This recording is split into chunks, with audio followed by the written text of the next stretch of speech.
Hey, fellow badasses. Today, we're diving into day three's content, the real juicy, messy, delicious parts of self-care, where self-care meets relationships, and that is boundaries. Now, boundaries, I can hear you groaning. Everybody's got an opinion, right? Some folks are going to make them sound like they're prison walls. You stay over there and I'll stay over here or we'll have a fight. Others think there's this neat checklist, like you could just draw a line in the sand and then everything is somehow clear. But let's be brutally honest, right? Real relationships, real self-care, messy, edgy, complicated. And the boundaries between those things, they're not black and white.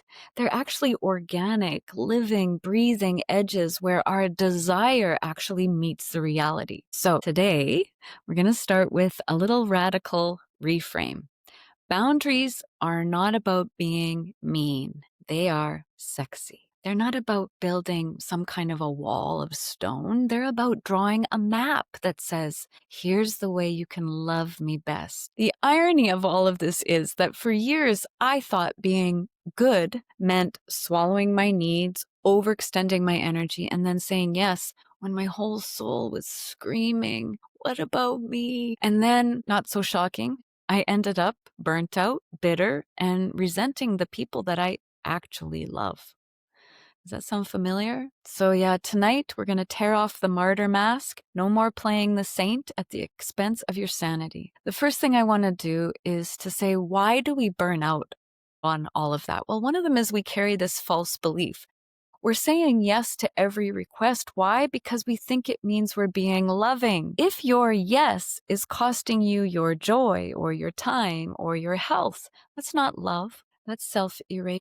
Now, the second thing that gets in our way is that boundaries kind of feel like rejection, but it's not true. A boundary that's good is an intimacy tool. It's showing people how to actually stay in relationship with you without frying all your circuits. And then the third thing that kind of messes with our boundaries is that idea about tolerance. We have this old story that says, I can handle it, and so I will.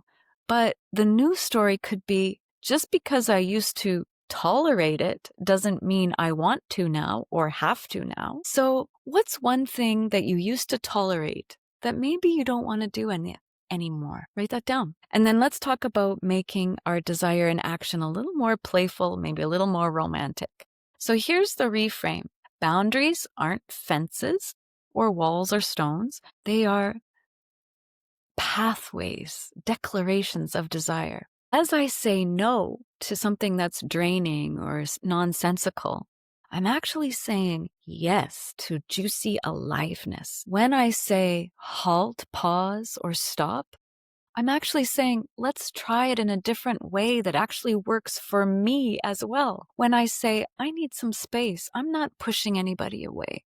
I'm making more room for us to connect in a way that feels great, respectful. So like there was this time when my partner was coming to bed and he's a bit of a night guy and it's 10 o'clock and he says, can we have a conversation? And I say, no, babe, this is snuggle time. That's a boundary that's keeping our connection alive. So in this way, our boundaries can almost be like foreplay in some way. Even affection foreplay is great. So we don't need to over-explain our boundaries. We can just say, that doesn't work for me. Or we could say, I have a 24-hour policy before I make a commitment.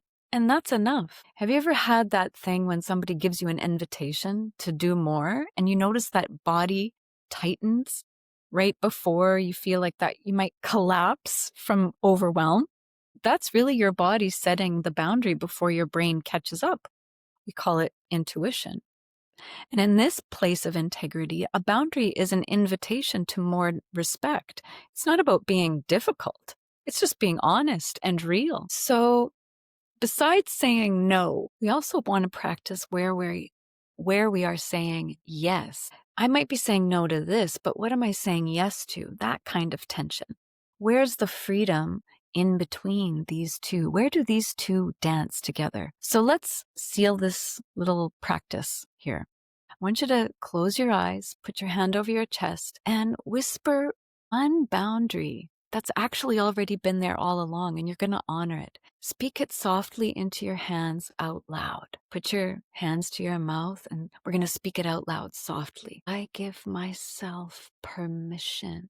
I give myself permission to. So let's further anchor this desire of yours. Hand on your belly, right below your navel. That's your hara center. Breathe into that space, inhaling deeper and deeper, maybe with sound, and softening all the floor of your pelvis. When you speak from this place, instead of from your head, your boundaries transform. Instead of sounding defensive, they start to arrive as power, as truth. And that's the magic of authentic desire.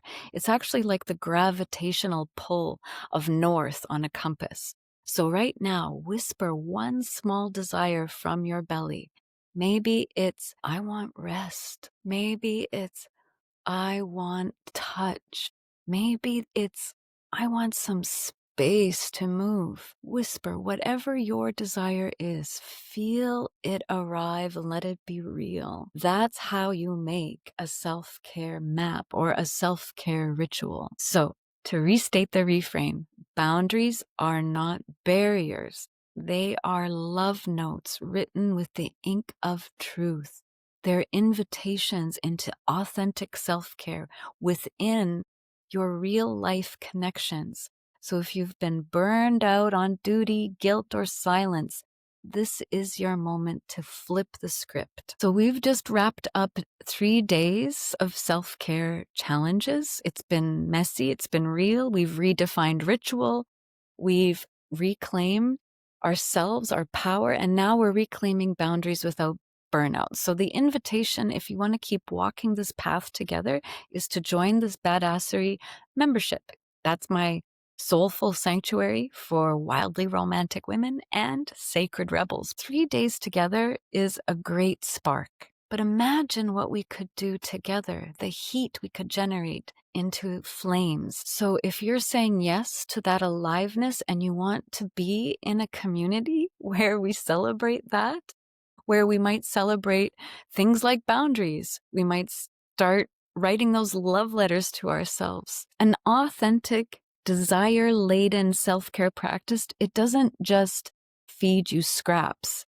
It feeds your fire in a way that lights up others without burning you out. So that's the real revolution, my dear. Pleasure, power, presence in your body, in your relationships, in your entire life. So I would love to see you in the Badassery membership. There's details on the website where you can find all the information. So for now, keep it wild, keep it real, keep it messy, and stay badass. Bye for now.